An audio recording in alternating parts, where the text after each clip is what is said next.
లోని. So Telangana state లో మాత్రం ఇది ఒక డెవలప్మెంట్ ఏరియా. ఇప్పుడు హైదరాబాద్ ఇంత పెద్ద సిటీ, పూరా తెలంగాణలో హైదరాబాద్ ఇంత పెద్ద సిటీ, ఇంకా జాగ ఎక్కడ దొరకలేదా? ఇంత మంచి నేచర్ ని కూలగొట్ట. మీరు ఇంతగానో ఆ ల్యాండ్ గురించి మాట్లాడుతూ ఉన్నారు, 400 ఎకరాలు మా యూనివర్సిటీ అని మాట్లాడుతున్నారు. కానీ అసలు ఆ ల్యాండ్ కు ఈ యూనివర్సిటీకి ఎలాంటి సంబంధం లేదు. యూనివర్సిటీకి సంబంధం లేనప్పుడు బుల్డోజర్లు మా యూనివర్సిటీలో ఎందుకున్నాయి?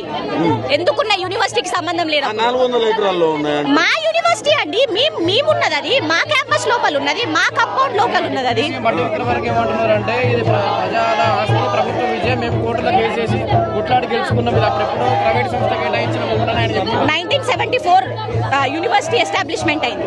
అప్పుడు మాకిచ్చింది యూనివర్సిటీ ల్యాండ్ కేవలం అకాడమిక్ పర్పస్ కి మాత్రమే యూజ్ చేయాలి. అవునా కదా? యూనివర్సిటీ ల్యాండ్ అకాడమిక్ పర్పస్ కి యూజ్ చేయడం. ఇప్పుడు యూనివర్సిటీ ల్యాండ్ కాదని చెప్పినప్పుడు యూనివర్సిటీ స్టూడెంట్స్ ఎందుకు రేగుతున్నారు నాకు అర్థం కాదు. ఇప్పుడు పెయిడ్ ఆర్టిస్టులు వాళ్ళందరూ చేస్తున్నారంటే మీకు మీడియా కలో లేదు. లోపల వచ్చి చూడండి ఎంత మంది, వందల జనాలు ఒకే మోటో మీద ఉన్నారు, వందల స్టూడెంట్స్. వాళ్ళకి ఏం అవసరం క్లాస్ లో వదిలిపెట్టుకొని చేయడానికి? అంటే ఇప్పుడు ఈ గేట్ల మధ్యలో ప్రొటెస్ట్ చేయడం అంటే ఈ మాత్రం స్వేచ్ఛ, ప్రొటెస్ట్ చేసుకునే స్వేచ్ఛ కూడా లేదు తెలంగాణలో. ఏం చెప్తారు సీఎం గారికి పర్సనల్ గా నేను ఓటేసానండి. జరిగిన సీఎం ఎలక్షన్స్ లో పర్సనల్ గా నేను ఓటేసాను.